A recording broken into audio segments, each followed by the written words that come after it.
Hello everyone, this is David, and tonight's movie is The Giant Behemoth.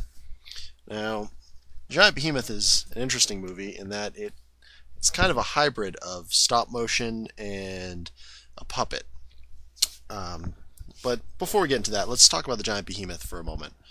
Now, this is a more traditional kaiju. This time he attacks London, of all the places. He's an English kaiju, which are not very common, but they do occur. We're going to look at a couple of them. The Giant Behemoth. So, what is he? Well, they say he's a Paleosaurus. Now, I'm not familiar with that particular type of dinosaur, but okay, he's a giant aquatic dinosaur. His long neck kind of looks like a more carnivorous version of kind of like a Brontosaurus or a Patasaurus, I suppose, as they're called now. Very big. He's like, I think 100 feet long, maybe 200 feet long. He's a pretty sizable guy. He's about 7 feet tall. So he's not huger than buildings, but he's big enough to cause some serious damage. The real problem, however, is the behemoth is, in fact, intensely radioactive. And this is not because of himself. He is not radioactive. He was not born in radiation, but rather he picked up all the radiation from all these tests that happened out in the ocean, and all the little sea life picked it up a little bit at a time. And the giant behemoth, it basically consumed all the radiation. Now he's like ridiculously radioactive. So that's a problem. And in addition to that, the other problem is he can project this. So he has an ability, he's kind of like an electric eel. He can shock people. But since he's huge, he can shock like whole areas. And when he shocks people, apparently he releases radiation into them as well. So that's a serious problem. So that's the giant behemoth, the monster. Let's talk about the movie for a moment, or for a little bit at least. So it starts off with this quote from the Bible about the behemoth, which I don't think is accurate. I haven't really checked, but I think they're more talking about Leviathan, but I could be mistaken. And being that this creature comes from and lives in the ocean, I would think Leviathan would be more appropriate, considering he was the ocean sea monster from the Bible, not the land sea monster that the behemoth was. But it's fine. It works. It's effective enough. So the other thing you'll quickly notice is if you've seen The Beast from 20,000 Fathoms, you've basically seen the giant behemoth. It's basically a remake of that movie. Now, this isn't a bad thing because they actually get Willis O'Brien, or more accurately, someone who works under Willis O'Brien, to do the special effects in the end. So the stop motion on the giant behemoth is actually quite good, all things said and done. It could be a lot better. They reuse a lot of shots, but it could be a lot better. But anyway, let's get to the movie. Delayed it long enough.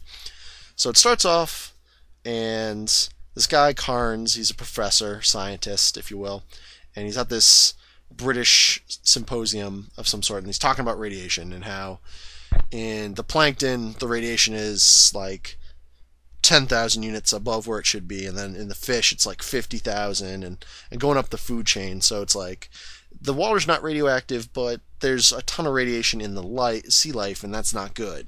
That's going to cause problems from all these bombs being tested and dropped.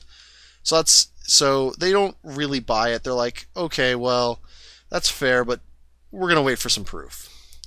And then the proof rolls in the fact that all these, out in Cornwall, all these fish roll in, dead fish, wash ashore, and this old man who was just out fishing sees something, and then this effect happens, and he falls over. You presume killed, but he's not. His daughter comes back, finds him after he didn't come in, and he didn't go to the bar he normally goes to. So they find out he's got radiation burns, or very strange burns, and you later find out it's radiation burns from this creature that he saw. And they're investigating it. They're trying to figure out what's going on. Carnes and Bickford, this British scientist, who doesn't want to buy into all this. He's kind of like, no, I want to see the evidence before I jump to conclusions. But Cairns is 1950s protagonist guy, so he knows what is going on. So we've established before. So he's telling everybody there's probably this sea monster going around messing people up. Don't know what it is, but it's this thing. It's highly radioactive. It's causing problems, and we're going to track it down. So they're looking for it. They're trying to find it. They find a giant footprint after some research, and well, actually, before they find the footprint, they're out on the ocean looking for this thing, and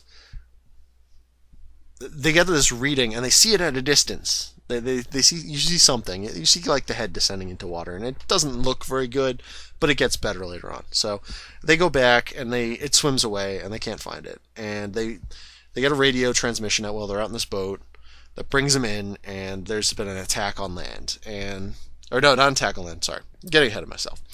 There's boats gone missing, and they investigate it, and it's all torn up, and there's no one on it. And it's a mystery what happened. You know the monster attacked it, and that's what he establishes. And then there's an attack that happens on land. A man and his son get killed after they hear their dog going nuts at something. And they get killed, and they find this giant footprint of this creature. Bring it to a paleontologist. He goes, well, I can tell you what footprint that is. That's a Paleosaurus. And they give him an image of what it looks like. Kind of looks like a brontosaurus, but carnivorous. Okay, lives in the water. Really aggressive. Apparently it cannot be like an electric eel. Don't know how I figured that out from fossils, but it's an electric eel. Sure, whatever. That works, I guess. No reason why other creatures couldn't potentially have those abilities. It's just, I don't know how you tell that from fossils.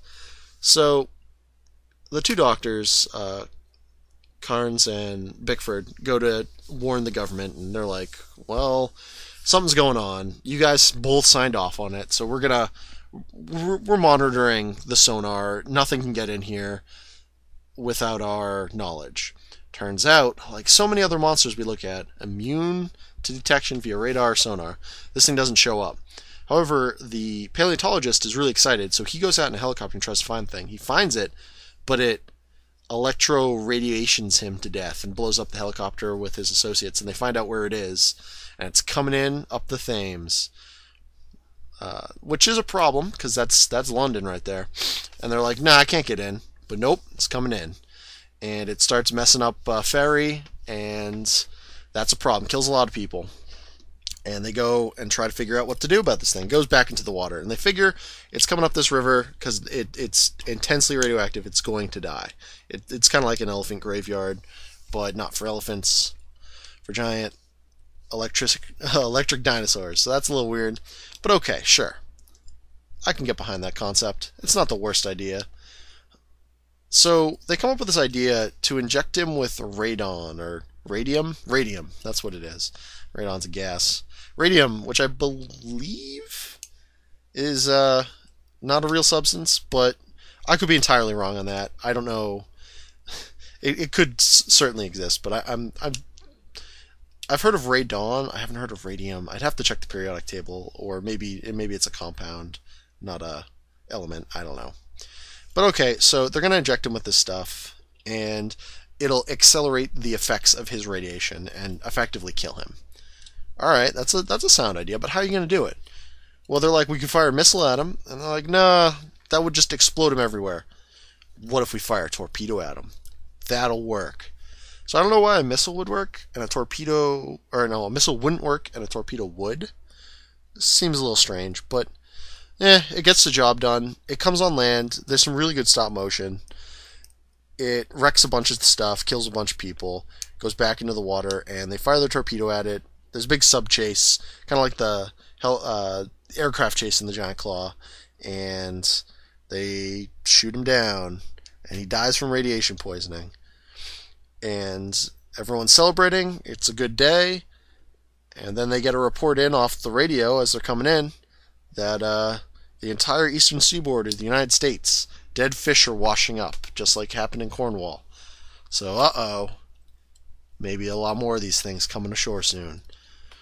Anyway, so my final statement on this is it's a pretty good film. It's rare that you see places like London under attack by kaiju. There's only a few films that I'm aware of. This one and Gorgo. There might be a couple others of this era, but no real giant monsters that I'm aware of. I'm gonna look into it, see if I can find some more to look into. But this one's pretty good. It's pretty solid. There's no dubbing, obviously. It's in English, unless of course you are seeing it in a non-English setting, which then it would be dubbed. But again, this is primarily for English speaking. We're doing this mostly for English speaking, and I do it from that perspective. So pretty good, all things said and done. I'd watch it. I recommend it. I'd recommend The Beast from 20,000 Fathoms. See that before this. It is basically this movie, but better. But if you can't get that, got nothing else to watch, this isn't a bad one. Alright, folks, good night.